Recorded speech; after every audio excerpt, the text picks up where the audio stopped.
Bonjour à toutes et à tous. Aujourd'hui, on se retrouve pour la démonstration d'un magnifique résultat qui va venir lier la fonction état de Dirichlet, qui est la suivante, et la fonction zeta de Riemann. Le résultat qu'on va vouloir démontrer aujourd'hui est le suivant. Donc, on a que la fonction état de Dirichlet peut s'écrire comme 1 moins 2 exposant 1 moins x facteur de la fonction zeta de Riemann. Et donc, on rappelle les définitions.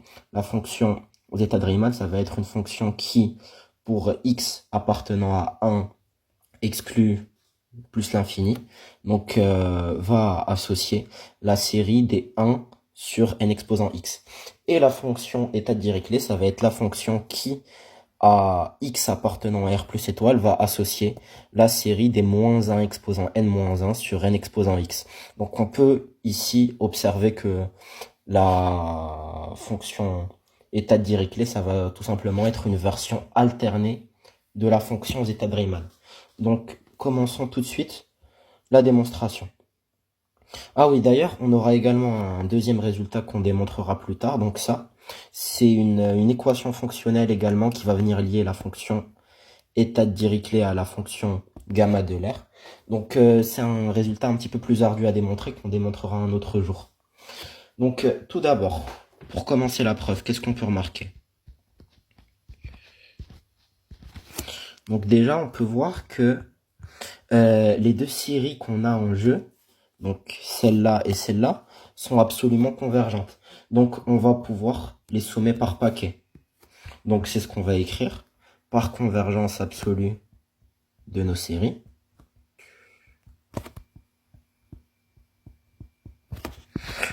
On les somme par paquet. Et donc là, on va pouvoir séparer les termes d'indices pairs et d'indices impairs. Donc pour séparer la parité des indices.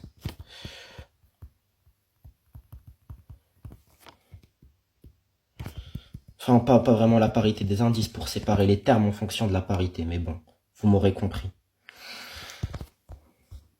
Alors, pour ce faire, on va pouvoir écrire la fonction zeta de Riemann comme étant la série. Donc des termes impairs, donc 1 sur 2k plus 1, le tout exposant x,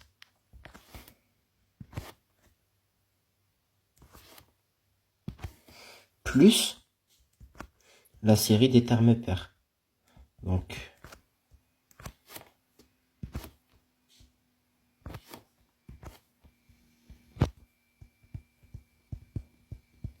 Et on va faire pareil pour la fonction état de Dirichlet. Donc la fonction état de Dirichlet, ça sera un petit peu différent. Comme on aura le moins 1 à gérer. Donc on va tout simplement écrire que ce sera la série. Pour les termes impairs, on va les écrire comme ça. Donc ce sera moins 1 exposant 2k plus 1, moins 1. Donc ici, on va tout de suite remarquer que moins 1 plus 1, ça va dégager. Donc ça revient à écrire la série des moins 1 exposant 2k.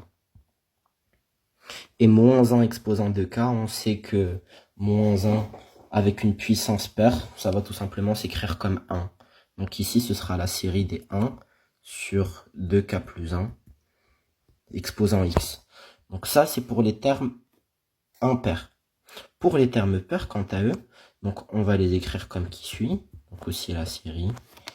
Donc ici, on aura moins 1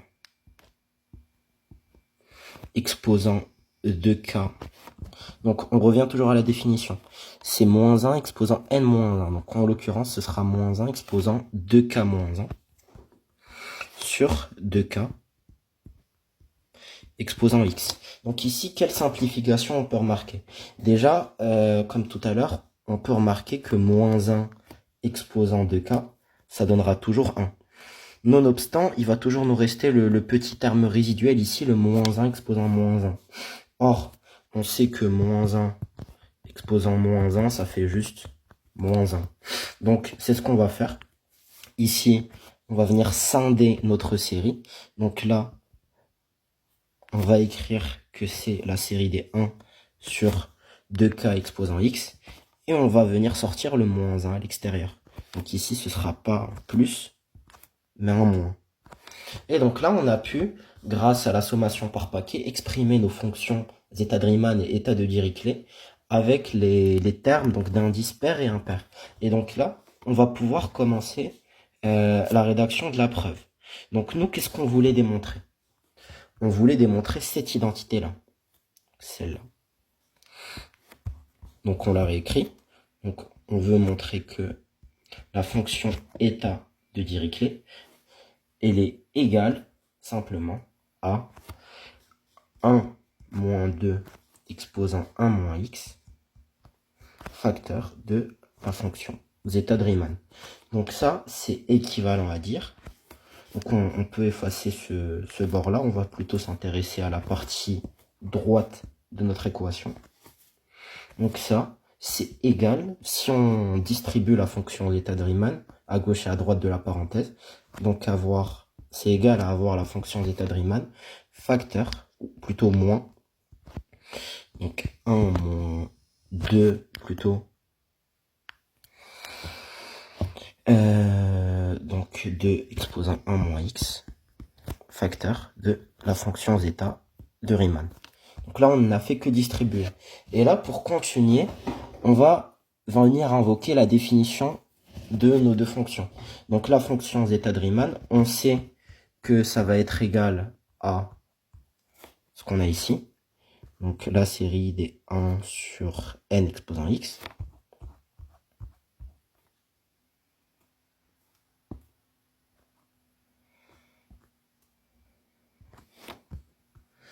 Moins 2 exposant 1 moins x. Facteur donc de cette même série.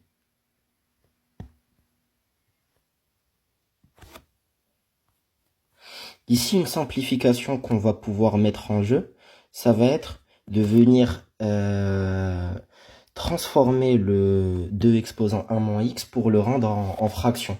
Donc ça, ce sera égal à avoir la fonction d'état de Riemann moins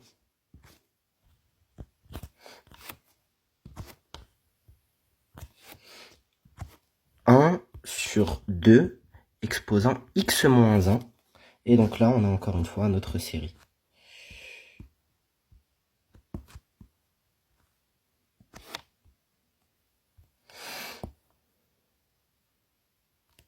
Mais ici, on va pouvoir encore simplifier davantage. Pourquoi? Parce que cette partie-là, on va tout simplement pouvoir faire rentrer le 2 exposant x moins 1 à l'intérieur. Et donc ici, on aura 1 sur 2 exposant moins 1, donc c'est équivalent à avoir un 2. Donc c'est tout simplement ce qu'on va venir écrire. Ici, on a la fonction zeta de Riemann.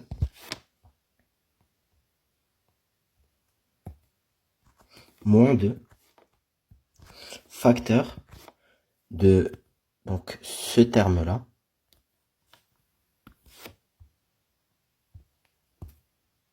sauf que ici, donc on va faire rentrer le 2 exposant x, on va le faire rentrer ici. Donc 2 exposant x facteur de n exposant x, ça donnera tout simplement 2n exposant x.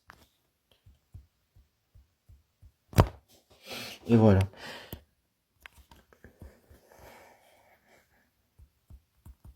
Et donc là, vous allez me dire, qu'est-ce qu'on pourrait utiliser pour avancer davantage? Ben, c'est là justement qu'on va invoquer la définition qu'on avait eue, donc en scindant les termes d'indice pair et impair.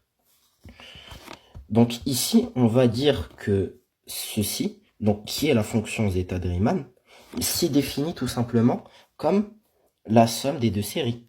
Et donc c'est ce qu'on va venir utiliser ici pour continuer la preuve. Donc là, on va séparer ça en termes d'indice pair et impair.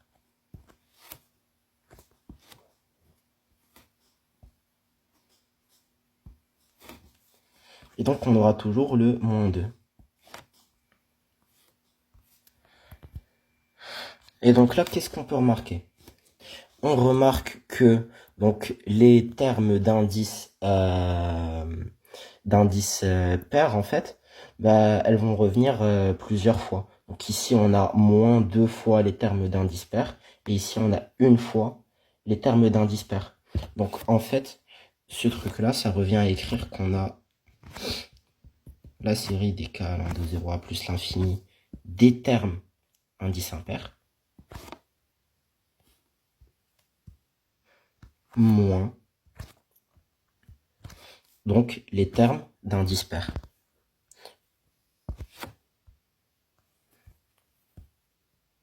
Et donc là, si on revient à la définition de la fonction état de Dirichlet qu'on avait établie tout à l'heure avec les termes d'indices pairs et impairs, donc voilà, ici on a bien les termes d'indices impairs, et ici on a bien les termes d'indices pairs, avec le moins qui apparaît ici. Voilà. Donc, cette expression qu'on a là, c'est tout simplement égal à la fonction état de Dirichlet. Et voilà, donc très belle équation fonctionnelle que j'avais notamment utilisée pour calculer une intégrale. Vous avez toujours accès au TikTok. Si jamais vous trouvez une erreur, n'hésitez pas à me le faire remarquer dans les commentaires, dans l'espace des commentaires. Sinon, donc, comme j'ai dit au début de la vidéo, la prochaine fois, on démontrera ce résultat-là. Merci à toutes et à tous.